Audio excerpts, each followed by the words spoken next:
Hello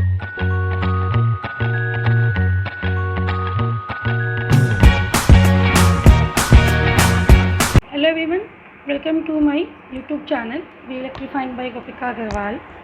तो आज हम लोग पढ़ने जा रहे हैं बेसिकली मूविंग चार्जेस के बारे में। अभी तक हमने एम्पियर लॉ, अपने टॉपिक नंबर 2 में हमने एम्पियर लॉ और उसकी एप्लीकेशंस के बारे में पढ़ा। अब हम लोग पढ़ने जा रहे हैं मूविंग चार्जेस के बारे में, ठीक है। तो उसमें पहला हमारा टॉपिक है force on a moving charge in a uniform magnetic field. कोई जैसे हमने इलेक्ट्रिक फील्ड में फोर्स क्या लगता था, F is equal to static charge पे Q1 Q2 अपॉन R² 1/4πε0। फिर हमने Q2 करंट फ्लोइंग की वजह से हमने अभी तक फोर्स नहीं निकाला है। क्यों? क्योंकि जब हमारी करंट फ्लो होती है तो उसमें दो फील्ड हमारी आ जाती है, इलेक्ट्रिक फील्ड और मैग्नेटिक फील्ड। इलेक्ट्रिक फील्ड के बारे में हम लोग पढ़ चुके हैं, अब हम लोग पढ़ने जा रहे हैं मैग्नेटिक फील्ड के बारे में। तो मैग्नेटिक फील्ड में क्या होता है, जैसे मान लीजिए ये हमारे इसमें चलेगा, लेट के charge Q is thrown in the uniform magnetic field B with velocity V at an angle theta. मान लीजिए ये हमारी यूनिफॉर्म मैग्नेटिक फील्ड है B, ठीक है। ये हमारी मैग्नेटिक फील्ड है B, ठीक। इसमें हमने कोई चार्ज Q जो है वो किसी वेलोसिटी, मान लो वो यहाँ पे रखा हुआ है चार्ज Q। अब हमें इसको मूव कराना है, ये स्टेशनरी है, तो इसको मूव कराने के लिए बेसिकली हम लोग क्या करेंगे, तो हमने इसको किसी वेलोसिटी V से, मान लीजिए इसको हमने थ्रो किया यहाँ पे V वेलोसिटी, ठीक है। ये वेलोसिटी हमने यहाँ पे लिखी V। तो और किस एंगल पे मान लीजिए हमने फेंका, किसी एंगल थीटा पे, ठीक है। तो उस पर नेट फोर्स हमारा क्या होगा वो हम लोग को इसमें निकालना है। तो वो कैसे निकालेंगे, देखिए हमारा फोर्स इन्हीं 3 फैक्टर्स पे डिपेंड करेगा, ठीक है, पहली चीज़। और दूसरी चीज़ ये कि वो जो इसका जो थीटा का जो वेलोसिटी का जो साइन कंपोनेंट है वो उस पर डिपेंड करेगा, ना कि कॉस पे। क्यों? क्योंकि कॉस जो है वो मैग्नेटिक फील्ड डायरेक्शन में ही जाएगा और साइन जो है वो उसके परपेंडिकुलर जाएगा, ठीक है। क्योंकि हम लोग जो एंगल ये थीटा लिखते हैं ये हम लोग मैग्नेटिक फील्ड से ही लिखते हैं। बच्चे कहेंगे मैम यहाँ थीटा हो, लेकिन अगर मैग्नेटिक फील्ड अगर आपकी ऐसे फ्लो कर रही है तो आपको एंगल किससे लेना है, मैग्नेटिक फील्ड के ही से ही एंटी क्लॉकवाइज लेना है। मतलब एंटी क्लॉकवाइज मतलब अगर ये B है तो एंगल आप हमेशा कैसे लोगे, like this will be your theta, ठीक है। तो अगर ये हमारा V है तो हमारा थीटा क्या हो जाएगा, ये हो जाएगा, ठीक। तो इसके हमेशा कॉस पे डिपेंड, साइन पे डिपेंड करती है। इसको हम रिजॉल्व करें तो देखिए ये हमारा आ गया V, ये है, ये इस तरीके से रिजॉल्व होगा, ठीक है। ये हमारा होगा V cos थीटा और ये हमारा होगा V sin थीटा। तो अगर हम फोर्स की वैल्यू लिखें तो force is proportional to Q charge पे, force is proportional to velocity V, force is proportional to magnetic field B, और वेलोसिटी किस कंपोनेंट पे डिपेंड करेगा, V sin थीटा पे। इन तीनों को मिला दो तो ये क्या बन जाएगा, therefore force is proportional to QVB sin theta. अगर प्रोपोर्शनलिटी कांस्टेंट हम लोग 1 लेते हैं तो F इक्वल टू क्या होता है, QVB sin थीटा। ये हमारा आता है फोर्स की वैल्यू, ठीक है। और अगर इसको हम वेक्टर फॉर्म में लिखें, उसका हम अभी आके बताएंगे। वेक्टर फॉर्म में देखो, वैसे एक बात समझने की है कि थीटा किसके बीच का एंगल है। देखो, क्या थीटा Q और B के बीच का एंगल है? नहीं, थीटा किसके बीच का एंगल है, V और B के बीच का एंगल है। यानी कि अगर इसको हम वेक्टर फॉर्म में जब भी लिखेंगे तो हमारे वेक्टर कौन से होंगे, V और B। क्योंकि डायरेक्शन इन्हीं की मैटर कर रही है, Q की डायरेक्शन कोई मैटर नहीं कर रही है। Q किस डायरेक्शन में थ्रो कर रहे हैं उस डायरेक्शन, वो डायरेक्शन मैटर कर रही है, ठीक है। तो अब देखिए इसमें कुछ पॉइंट्स हैं जो हम लोगों को समझने हैं। पहला पॉइंट कि अगर हम चार्ज पार्टिकल को parallel to magnetic field throw करते हैं, मतलब अगर ये हमारी मैग्नेटिक फील्ड है और यहाँ पे कोई हमारा चार्ज, जैसे मान लीजिए ये हमारी मैग्नेटिक फील्ड है लाइक दिस B, ठीक है। यहाँ पे हमारा चार्ज रखा है Q, इसको हमने इस तरीके से थ्रो किया कि V वेलोसिटी जो है वो मैग्नेटिक फील्ड के पैरेलल आए लाइक दिस, ठीक है। तो ये हो गई वेलोसिटी, ठीक। तो दोनों अगर पैरेलल हो जाएंगी तो थीटा की वैल्यू क्या हो जाएगी, इस केस में 0 हो जाएगी कि नहीं हो जाएगी। तो फोर्स हमारा क्या होगा, QVB sin थीटा। अब थीटा 0 है तो फोर्स क्या हो जाएगा, QVB sin 0। तो साइन 0 की वैल्यू क्या होती है, 0।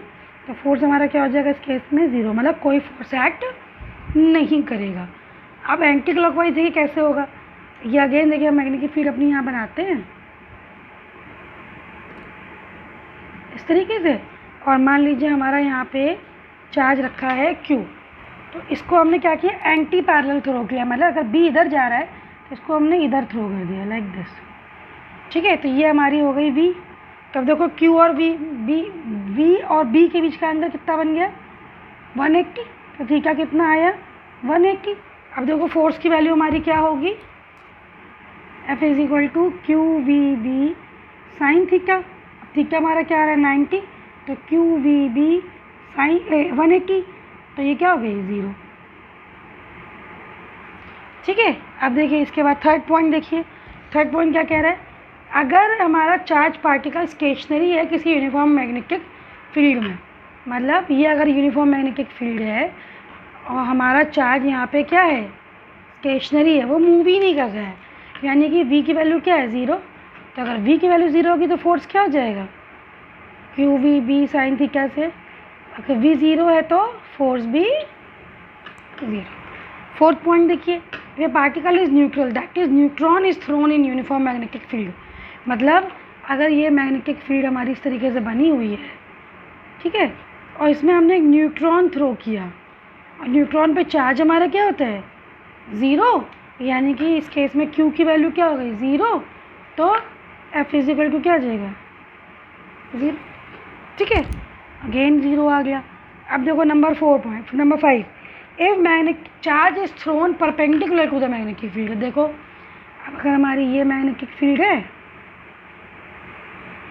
ठीक है, यहाँ पे कोई हमारा चार्ज रखा है Q, इसको हमने perpendicular to magnetic field throw किया लाइक दिस, ठीक है। तो ये हो गया V, और एंगल कितना हो गया, थीटा इज इक्वल टू 90। भाई ये सब B तो है ये, तो यानी कि क्या होगा, F is equal to Q V B sine 90। 90 की वैल्यू क्या होती है, 1, तो F is equal to Q V B. तो इस केस में हमको क्या मिलेगा, मैक्सिमम फोर्स मिलेगा, क्या मिलेगा, मैक्सिमम फोर्स मिलेगा, ठीक है। लास्ट है वेक्टर फॉर्म। तो देखो वेक्टर फॉर्म क्या है, ये देखो ये था हमारा B, ये है हमारा V, इसके बीच का एंगल है थीटा, ठीक है, और ये हमारा चार्ज पार्टिकल Q, ठीक। तो F इज इक्वल टू हम लोग क्या लिखते थे, Q V B sine theta. अब देखो वेक्टर कौन से हैं, V और B, तो वी बी साइन थीटा को क्या लिख सकते हैं, A B sine theta is equal to क्या होता था, A क्रॉस B। तो यानी इसको क्या लिख सकते हैं, Q V cross B। This is the vector form of the force acting on a moving charge particle placed in a magnetic field. अगर हम आपसे कहते हैं अगर हमें इसकी डायरेक्शन निकालनी हो तो कैसे निकालेंगे, देखिए ये हमारा होता है फ्लेमिंग्स लेफ्ट हैंड रूल। ये देखिए हमारा लेफ्ट हैंड है लाइक दिस, जिसमें ये फिंगर हमारी दिखाती है magnetic field, 4 finger, middle finger दिखाती है करंट, और थंब दिखाता है फोर्स लाइक दिस। देखिए ये तीनों को आपको एक दूसरे से परपेंडिकुलर रखना है लाइक दिस। देखिए ये परपेंडिकुलर, देख रहे, ये दोनों परपेंडिकुलर, और ये दोनों परपेंडिकुलर, और ये भी परपेंडिकुलर, देखिए, ठीक है। इसको अगर हम यहाँ पे रख के देखें, परपेंडिकुलर, ठीक। तो इस तरीके से हम लोग फोर्स की डायरेक्शन निकालते हैं बाय यूजिंग दिस। जैसे मान लीजिए कि अब देखिए कि ये मान लीजिए आपकी एक्स एक्सिस है, ठीक है, and this is your y axis, ठीक। अब हमने आपसे ये बोला कि वाई एक्सिस पे हमारी क्या है, जो हमने वेलोसिटी है Q को वाई एक्सिस पे थ्रो किया, और B हमारी x पे है, इस पे क्या है V, और इस पे क्या है B। तो अगर वेलोसिटी इस डायरेक्शन में है, चार्ज इस पॉजिटिव चार्ज अगर इस डायरेक्शन में मूव कर रहा है तो करंट भी इसी डायरेक्शन में मूव करेगा। क्यों, क्योंकि करंट का और प्रोटॉन का डायरेक्शन सेम होता है। करंट जो है वो इलेक्ट्रॉन के अपोजिट फ्लो करती है, प्रोटॉन के नहीं, ये हमेशा ध्यान रखिएगा। अगर एक प्रोटॉन जिस डायरेक्शन में फ्लो कर रहा है, करंट उसी डायरेक्शन में फ्लो करेगा। तो करंट हमारी इस डायरेक्शन में हो गई। अब करंट को कौन सी फिंगर दिखाती है, ये मिडिल फिंगर, तो मिडिल फिंगर को हमने ऐसे रखा करंट के डायरेक्शन में लाइक दिस, ठीक है। और मैग्नेटिक फील्ड हमारी इस डायरेक्शन में फ्लो कर रही है, यानी कि ये सेक्शन, ये सेटलमेंट हो गया। देखिए ये हो गई मैग्नेटिक फील्ड, ये हो गई हमारी करंट। तो देखो आपके अपने थर रख के देखिए, आपकी जो थंब है वो किधर जा रहा है, नीचे की तरफ जा रहा है। ये देखिए थंब हमारा नीचे की तरफ जा रहा है ना, तो यानी कि नीचे की तरफ, यानी कि z डायरेक्शन में होगी, और नीचे मतलब ऊपर z पॉजिटिव है, ये आपका ये x है, ये y है, और ये आपका z है, लाइक दिस, ठीक है। ये तो अगर ऊपर है तो पॉजिटिव और नीचे है तो नेगेटिव, यानी कि मैग्नेटिक फील्ड किस डायरेक्शन में होगी, माइनस z डायरेक्शन में, ठीक है। ये पॉजिटिव ऊपर आ रहेगा तो पॉजिटिव z है, नीचे जा रहा है तो नेगेटिव z है, ठीक। जैसे हम एक और एग्जांपल ले सकते हैं। देखो अब इलेक्ट्रॉन है हमारा y एक्सिस पे, ये हमारा इलेक्ट्रॉन इस तरह से फ्लो कर रहा है, ठीक है। यानी कि करंट हमारी कैसे फ्लो करेगी, नीचे की तरफ, यानी कि y यहाँ जाएगी करंट हमारी, ठीक है। और मैग्नेटिक फील्ड है हमारी b की तरफ। अब ये देखिए, ये मैग्नेटिक फील्ड जा रही है, ये करंट जा रही है, तो देखो थंब हमारा कहाँ आ रहा है, ऊपर आ रहा है, यानी कि अब की बार हमारी जो वो फोर्स है वो किस तरफ है, प्लस z की तरफ, ठीक है। ये देखिए, ये हमारा मैग्नेटिक फील्ड हो गई, ये हमारी करंट हो गई इस तरीके से। तो हमारा देखो z कैसे आएगा, ऐसे आएगा ऊपर की तरफ, तो हमारा फोर्स किधर लगेगा, ऊपर की तरफ, यानी कि प्लस z। तो प्लस z की तरफ हमारा क्या आ जाएगा, फोर्स F,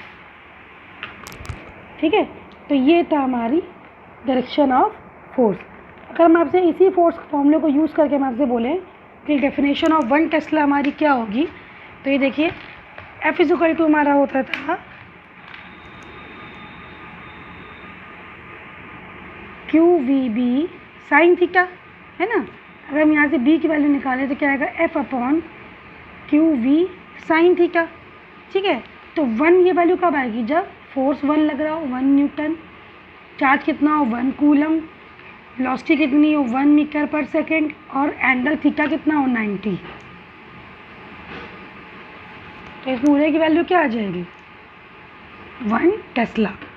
तो अगर इसकी हम डेफिनेशन बोलें आपसे, तो डेफिनेशन क्या होगी कि magnetic field is said to be 1 tesla with force of 1 newton acts on 1 charge को 1 coulomb with velocity of 1 metre per second के right angle to the magnetic field. मतलब अगर ये हमारी मैग्नेटिक फील्ड फ्लो कर रही है B, ठीक है, इस पर कोई चार्ज पार्टिकल Q है, उसको अगर हम परपेंडिकुलर थ्रो करते हैं with velocity is equal to 1 metre per second, और चार्ज की वैल्यू क्या है 1 कूलम, और ये एंगल क्या है 90, तो उस केस में B हमको मिलेगी 1 टेस्ला, ठीक है।